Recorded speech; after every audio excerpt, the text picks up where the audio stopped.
반갑습니다. 사랑합니다.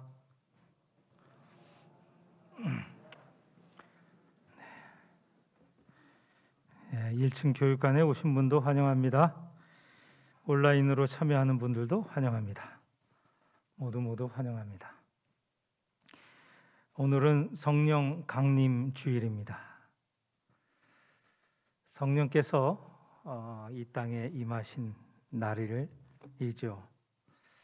성령 강림 주일. 이날에 여러 가지 일이 있는데 가장 큰 변화라고 하면 교회가 세워지게 되었다는 것입니다. 이렇게 귀한 날 우리가 함께 예배를 드리고 있습니다. 우리가 성경을 보면요, 성삼위 하나님께서 사역하시는 시기가 있는 것처럼 보입니다. 성삼위 하나님이라는 것은 성부 하나님, 성자 예수 그리스도, 그리고 성신인 성령을 말하는 거죠. 구약을 보면 성부 하나님께서 주로 보이십니다. 그랬다가 예수 그리스도께서 오셔서 사역하시는 그 기간 동안 성자 예수 그리스도께서 사역하시는 것이죠.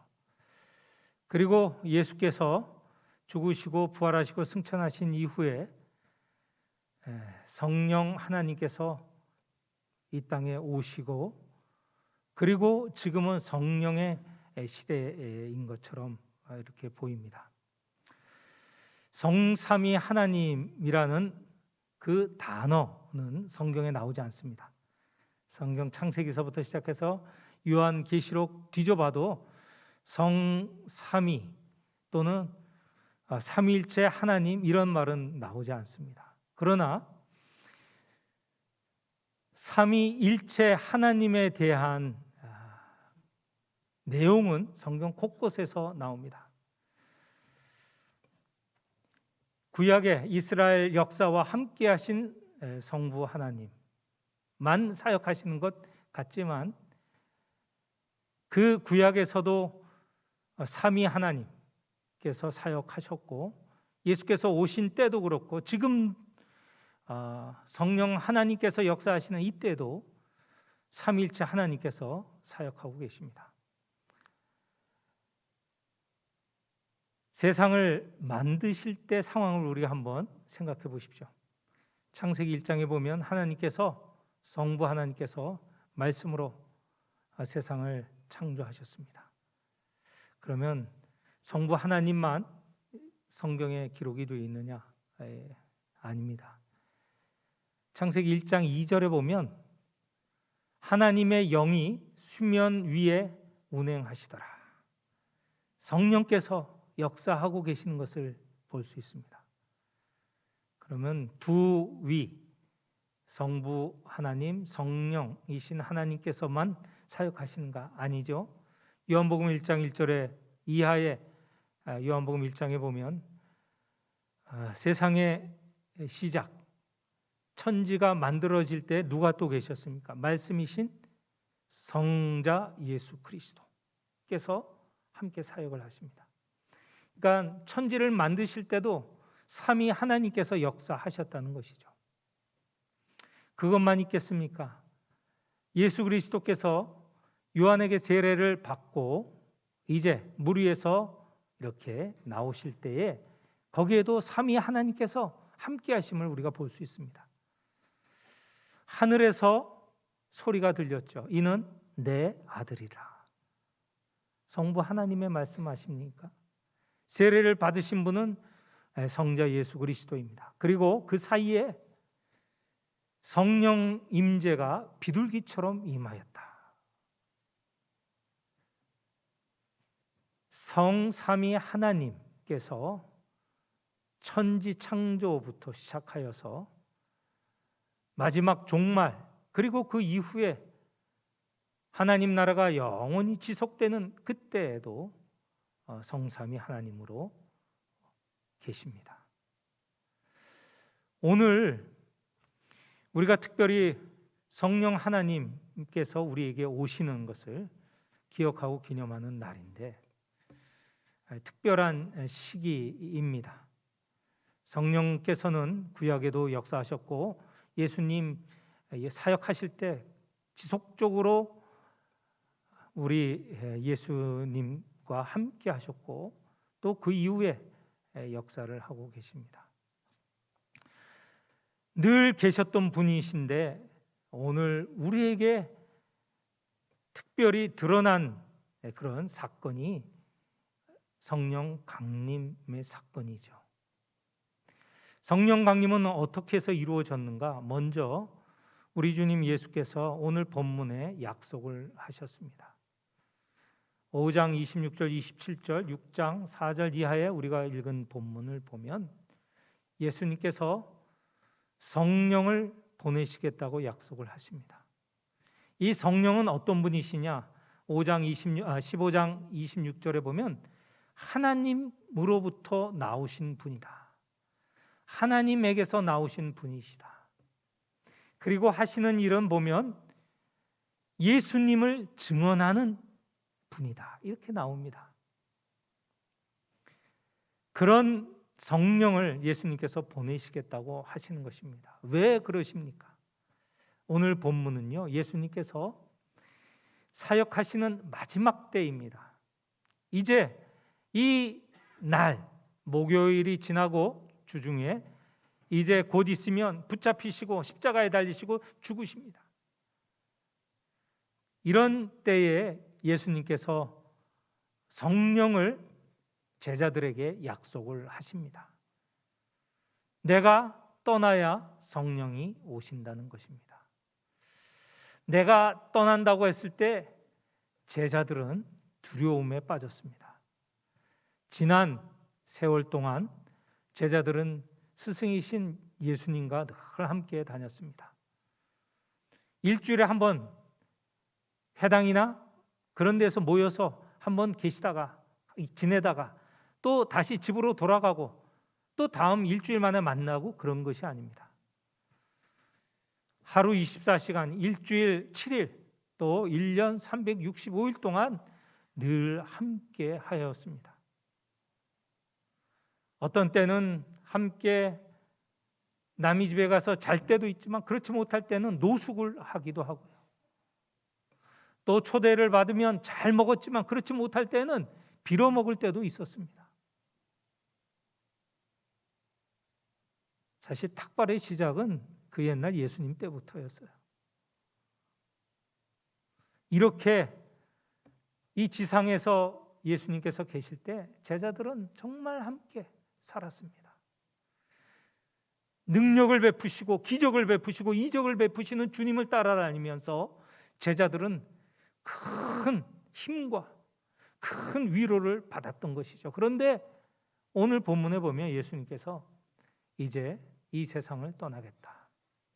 비록 예수님께서 여러 차례 이 세상을 떠날 것이라는, 고난을 받을 것이라는, 죽을 것이라는 예언을 하시긴 하셨지만 이제 오늘 이 상황은 당신이 분명하게 떠난다는 것을 느껴지도록 말씀하시는 것입니다. 제자들 어떻게 하였습니까? 오늘 성경에 보면요, 5절에 이런 예수님의 말씀에 제자들은 나더러 어디로 가는지 묻는 자가 없다. 제자들이 눈치챈 거죠. 죽으러 가시는구나, 고난받으러 가시는구나. 그러니 감히 묻지 못합니다. 두려움에 빠진 거죠. 또 한편 6절에 보면 너희 마음에 근심이 가득하다. 예수님께서 떠나신다는 말에 제자들은 근심 걱정이 가득하여서 무엇 하나 물어볼 수가 없는 것이죠. 그런데 그때 예수님께서 놀라운 말씀을 하십니다. 내가 떠나야 너희에게 유익이 있다. 7절 내가 너희에게 실상을 말하노니 내가 떠나가는 것이 너희에게 유익이라. 예수님께서 고난을 받으시고 떠나가셔야 제자들에게 유익이 있다는 말이죠. 말씀이죠. 왜 그럴까? 한번 생각해 보겠습니다. 예수님은 제자들의 선생님이십니다. 함께 하셨습니다.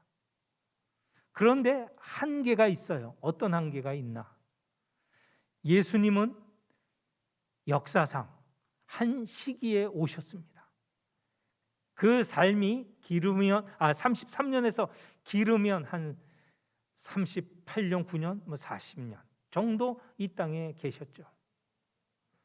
그리고 예수님께서 계신 곳은 한계가 있는 땅입니다.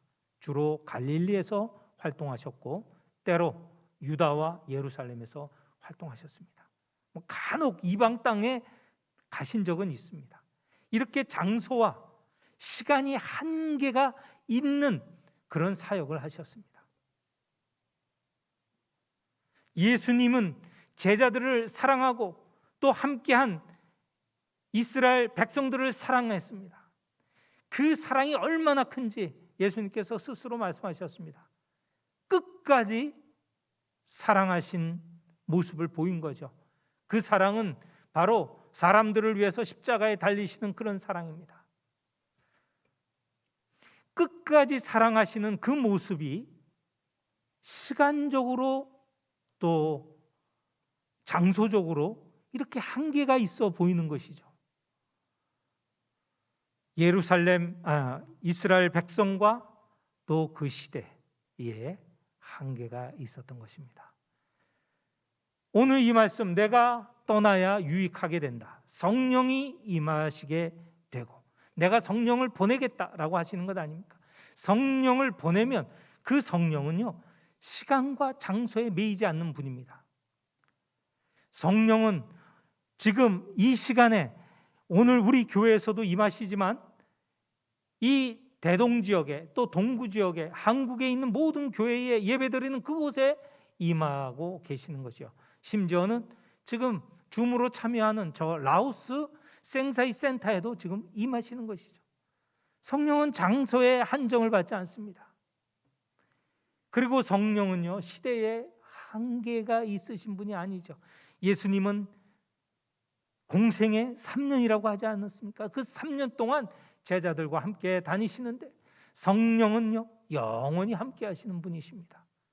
이미 창세전부터 시작해서 예수님 당시 그리고 앞으로 하나님 나라가 영원히 지속되는 그곳에도 성령께서 계시는 것이죠. 이렇게 유익한 성령을 보내시겠다 말씀하시는 것입니다. 얼마나 유익합니까? 시간과 장소에 한정되지 않고 하나님의 사랑, 하나님의 그 은혜를 모든 이들이 경험하고 느낄 수 있도록 역사하시는 분이시라는 것입니다. 성령이 이 땅에 오시면 하는 사역이 몇 가지가 있습니다. 예수님께서 말씀하셨어요. 8절에 보면 그가 와서, 성령이 오시면 죄에 대하여, 의에 대하여, 심판에 대하여 세상을 책망하시리라. 죄와 의와 심판을 깨닫게 하시는 분이시라는 것입니다.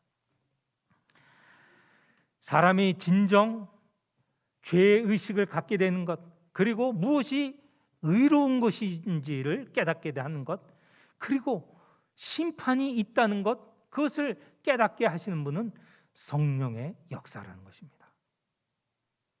성령이 오셔서 역사를 하셔야 사람들이 비로소 깨닫게 되는 것입니다.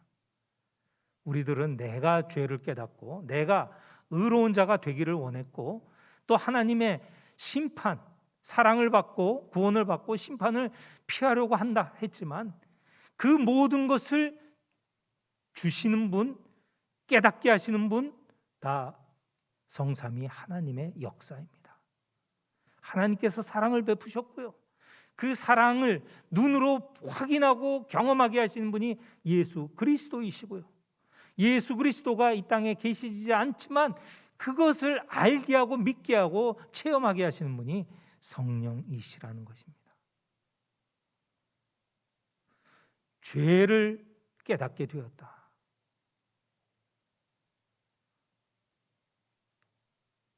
사람의 역사를 보면요, 하나님께 범죄한 이후에 죄가 계속되고 있습니다. 그 죄의 문제를 해결할 수 없습니다. 그래서 예수 그리스도께서 오셨죠. 예수 그리스도는 의인이시지만, 하나 죄를 짓지 아니하신 분이시지만 사람의 모든 죄를 대신 지셨습니다.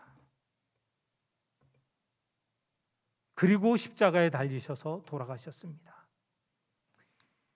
우리가 그 사실을 믿고 따른다면 우리는 죄에서 벗어날 수 있습니다.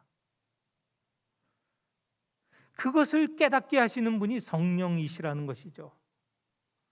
예수께서 우리를 위하여 죄 없으신 분이 죄를 지시고 돌아가셨고, 죄인인 우리가 그 죄를 내 힘으로가 아니고 예수 그리스도의 대신 지심으로 의인이 되었다는 것을 깨닫게 하시는 분이 성령이십니다.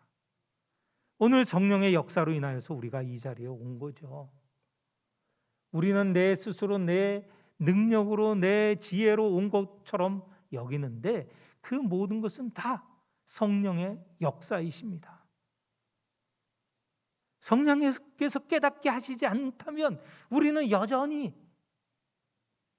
죄인 가운데 있을 것입니다. 이렇게 죄를 깨닫게 하시고 그래서 예수 그리스도를 믿게 하시는 분이 성령이시다. 의에 대해서도 마찬가지입니다. 하나님은 의로우신 분입니다. 하나님 곁에 거룩하지 않는 자가 나아갈 수가 없습니다. 우리는 거룩하지 않죠. 죄인이죠. 어떻게 하나님께 나아갈 수 있습니까? 하나님은요, 의와 거룩을 지키시면서 우리에게 사랑을 베푸셔요. 어떻게 베푸시는가? 우리가 죄인이지만 죄인으로서 우리가 가까이 갈 수 없고 또 거룩하신 분이 그 죄인을 받을 수 없지만 당신의 가장 중요한 외아들 예수 그리스도에게 그 모든 죄를 짓게 전가하게 받게 하시는 것입니다. 그래서 그 죄를 다 전가하게 하고 그리고 모든 사람을 받아주시는 것이죠. 하나님께서는 당신의 의를 지키셨습니다.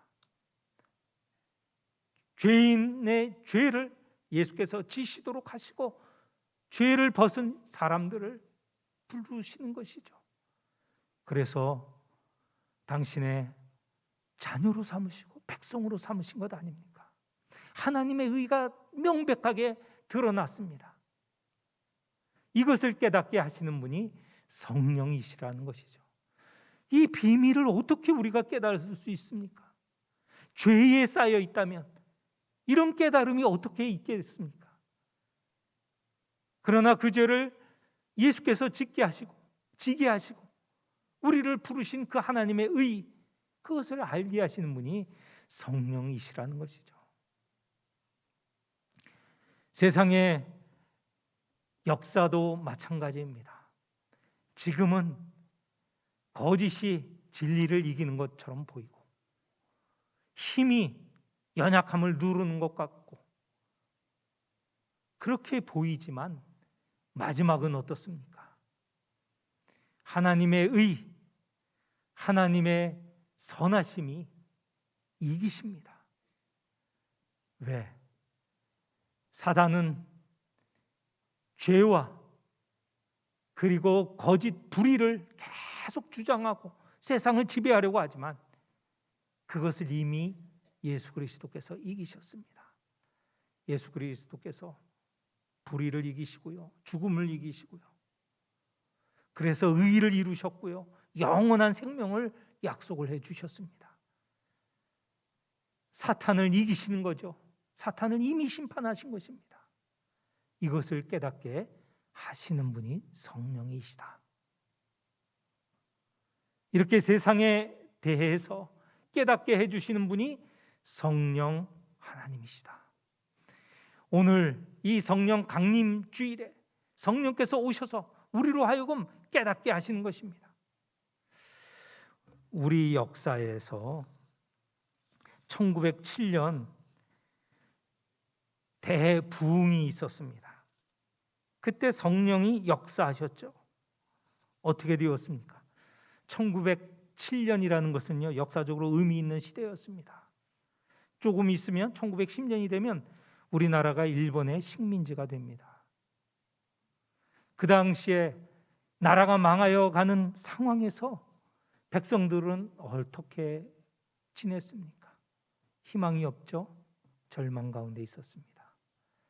그들은 술을 마시고 그리고 담배를 폈습니다. 이 담배라는 것도요, 그냥 담배가 아니고 아편이죠. 아편을 피웠습니다. 오늘 우리가 술과 담배를 하지 말라라고 하는 그 전통이 이때 나왔습니다. 왜? 당시에 조선 나라가 망하는 시대에 보니 백성들이 너무 담배를 피고 술에 쩔어 있었기 때문에 그것을 피하는 것이 사실 나라를 살리는 길이기도 하고 개인을 살리는 길이었기 때문에 그렇게 금주금연을 강조를 하였던 것이죠. 당시의 조선 말입니다. 한말입니다. 첩을 두었습니다. 아내가 아니라 첩을 두고 살았습니다. 그리고 주인과 종이 나누어져 있죠. 주인은 종을 학대하였습니다. 많은 것이 바뀌어야 될 그 시기인데 나라에는 힘이 없고 백성들은 그걸 고쳐야 될 의지가 없고 하던 때에 성령의 역사가 있었습니다. 평양에 장대현 교회를 시작으로 해서 길선주 당시에는 장로였지만 이분들을 통하여서 또 선교사와 함께 성령의 강림이 있었습니다. 당시의 사람들 성령이 강림하고 성령을 체험한 후에 신체적인 육체적인 변화들이 있었습니다. 어떤 변화들이 있었느냐? 당시에 부흥회에 참석한 사람들 가운데 땅바닥에 엎어져 통곡을 하고 머리카락을 뽑고 온몸을 떨고 날카로운 비명을 지르고 자제력을 잃고 부들부들 떨고 의식을 잃는 사람이 속출하였다고 하였습니다. 이거는 겉에 육체적인 모습이죠. 성령이 강림할 때 보는 모습입니다. 그리고 그들에게 나아 있었던 것은 당시 부흥회에 아주 가장 많이 이야기가 되어주고 그 나타난 현상을 설명하는 말인데요, 통회 자복이 있었습니다. 정말 애통하고 슬퍼하면서 자기의 죄를 고백하는 그런 일이 있게 되었다는 것이죠. 그 부흥회에 참석한 사람들은 온갖 종류의 죄를 고백했습니다. 주변에 사람이 있는데, 다 보고 있는데, 듣고 있는데, 지켜보고 있는데 다 이렇게 죄를 고백했습니다. 거짓말, 속임수, 미움, 시기, 질투, 해코지, 불효, 근친상간 같은 양심과 인륜에 어긋난 죄를 고백했습니다. 이것만이 있습니까? 사람과 사람과의 관계, 사회적인 규범을 깨는 그런 죄도 고백했습니다. 살인, 사기, 방화, 강도와 절도 같은 죄도 고백을 했죠. 뿐만 아니라 우리 교회가 그 많은 것도 범한 사람들도 죄를 고백했습니다. 간음, 술주정, 축첩, 도박, 종 부리는 일, 교만, 세상 욕심과 같은 죄도 고백을 했습니다. 이렇게 말로 통해 자복만 있었던 게 아니고 그렇게 성령이 역사했을 때 죄의 고백에 이은 생활의 변화도 있었습니다. 죄의 통회 자복을 한 사람 경우에 훔친 물건을 돌려주거나 배상하고 종을 풀어주거나 첩을 내보내고 금명 금주를 실천하고 화해와 용서를 비는 행동이 사람들 사이에 계속되었다는 것이죠. 그래서 이때 평가는 이때의 교회가 그 이전과 이전이 달라졌다는 거죠. 이 이후에 세상 사람들이 교회를 높이 평가하고 교인들을 존경하게 되었다고 하였습니다. 성령의 역사가 이루어져서 이루어진 일이죠. 그런데 이 1907년 대부흥 성령 강림의 사건은 실은 원형이 있습니다. 원래의 형태가 있습니다. 성령께서 강림하신 오순절, 사도행전 2장에 보면 오순절이 있죠. 오순절날 성령이 강림하였습니다. 성령이 강림하였을 때 제자들에게 먼저 강림하였죠. 제자들이 성령 충만하게 되었고 성령의 힘을 입어서 예수 그리스도를 전하게 하였습니다. 예수 그리스도는 바로 우리의 죄를 대신해서 담당하고 십자가에 달리신 분이시고 의로우신 분이 죄인인 우리를 위하여서 고난을 받으셨다라는 것을 증거를 하였습니다. 사람들이 그것을 깨닫고 마음속에 변화가 일어난 것이죠. 그래서 이 12사도 베드로를 포함한 12사도의 이 설교 말씀을 듣고 그 주변에 있는 많은 무리들, 오순절에 예루살렘에 찾아온 많은 무리들이 통회 자복을 했습니다. 그 사람들이 설교를 듣고 뭐라고 했습니까? 형제들이여, 그러면 우리가 어찌해야 됩니까?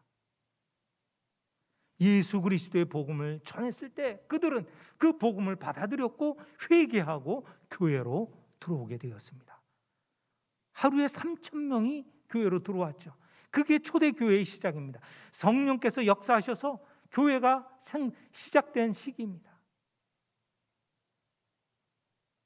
이런 역사가 우리 교회에 1907년도에 있었고, 사실 이런 역사는요 어느 한 시기에만 있는 것이 아니고 오늘 우리에게도 있어야 된다는 것이죠. 오늘 예수께서 말씀하셨습니다. 내가 이제 떠나면 내가 보낼 성령, 그분을 통하여서 죄에 대해서, 의에 대해서, 심판에 대해서 깨닫게 하실 것이다. 또한 이 성령의 역사는 그 다음에 13절에서 15절까지 이어집니다. 진리의 성령이 오시면 13절입니다. 그가 너희를 모든 진리 가운데로 인도하시리라. 진리는 무엇입니까? 예수께서 하셨던 사역, 예수께서 주셨던 말씀, 예수께서 베푸셨던 구원의 도리, 이것들을 우리가 깨닫게 된다는 것이죠. 알게 되고 만나게 된다는 것이죠. 뿐만 아니라 성령이 오시면 장래의 일을 가르쳐 주신다고 하셨습니다. 우리가 앞으로 장래에, 미래에, 종말에 무슨 일이 있을지 알게 된 것은 성령의 가르치심 때문입니다. 뿐만 아닙니다. 14절에 보면 우리가 하나님을 찬양하고 예수의 하신 일을 높이 찬양하는 것은 성령께서 하게 하시는 일이다. 오늘 우리 이 자리에 앉아 계신 모든 분들, 성령 강림 주일에 우리가 우리 마음에 성령이 가득하도록 간구하여야 하겠습니다.